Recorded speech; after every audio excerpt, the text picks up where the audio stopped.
सर्वेषां स्वस्तिर्भवतु सर्वेषां शान्तिर्भवतु सर्वेषां।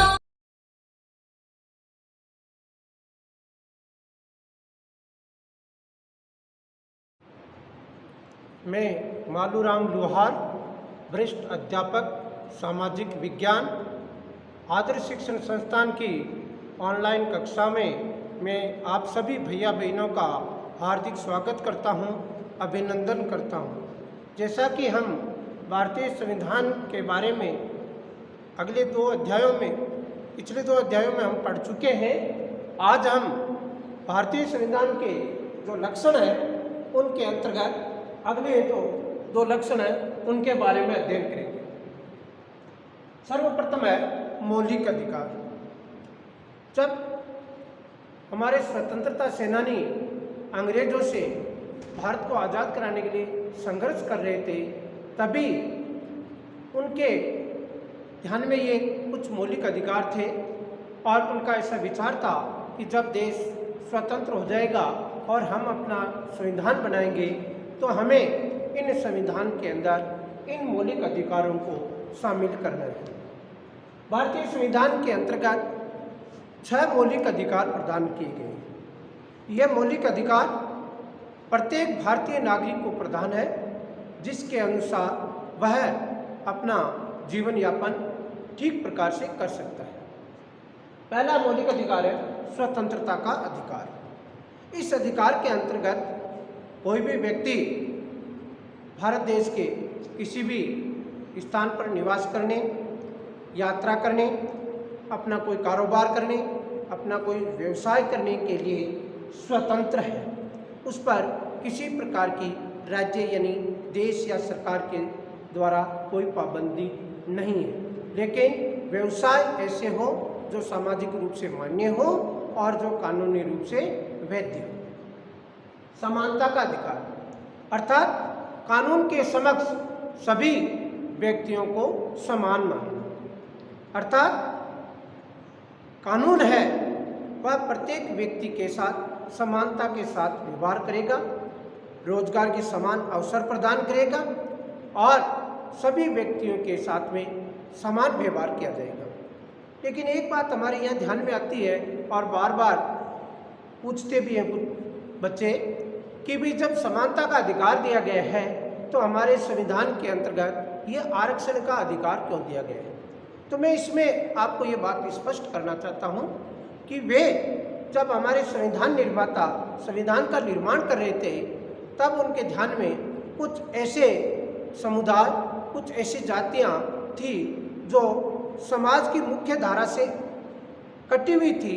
उनको समाज की मुख्य धारा में लाने के लिए और हमारे सभी के साथ बराबरी का हक हासिल करने के लिए वह आरक्षण का प्रावधान किया गया था, अर्थात उन जातियों को भी समाज की मुख्य धारा में शामिल करने के लिए यह आरक्षण का प्रावधान किया गया था।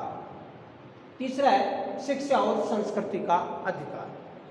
जो अल्पसंख्यक समुदाय के हैं, भाषाई दृष्टि से जो अल्पसंख्यक हैं, उन सभी व्यक्तियों को अपनी शिक्षा, अपनी संस्कृति आदि को बचाने के लिए अधिकार प्रदान किया गया है।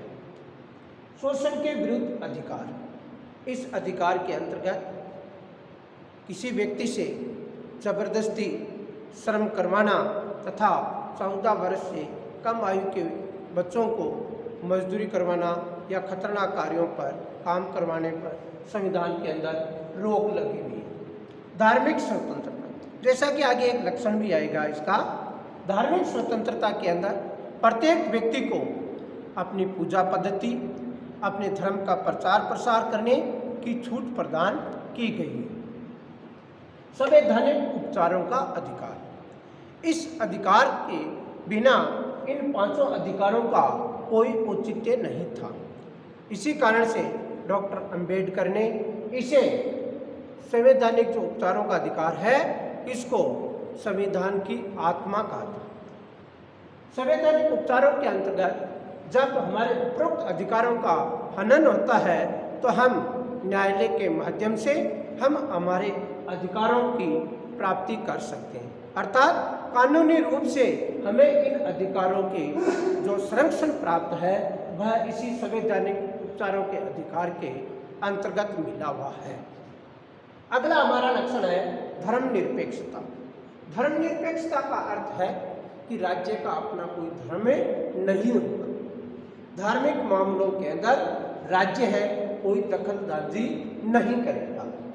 राज्य किसी भी धर्म विशेष को बढ़ावा नहीं देगा और न ही राज्य किसी भी खास धर्म को किसी भी व्यक्ति के ऊपर थोपेगा और न ही लोगों की धार्मिक स्वतंत्रता को छीनेगा।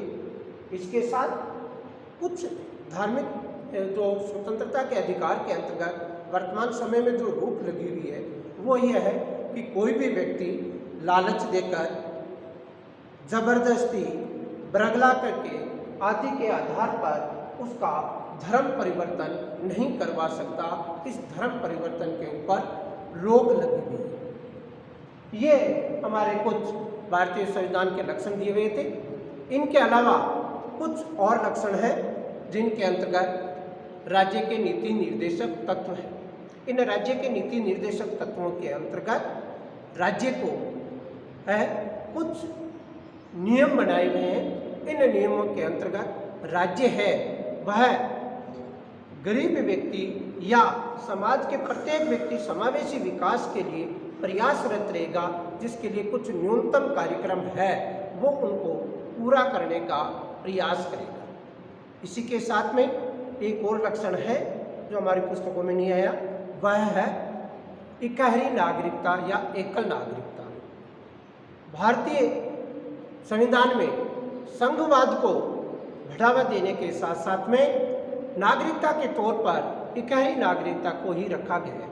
अर्थात भारतीय व्यक्ति को राज्य की नागरिकता प्राप्त नहीं करना है, उसको केवल एक ही नागरिकता भारत की नागरिकता मिलेगी। अर्थात वह भारत में किसी भी क्षेत्र में किसी भी राज्य में कहीं पर भी निवास करे उसको उस राज्य की नागरिकता नहीं लेनी है।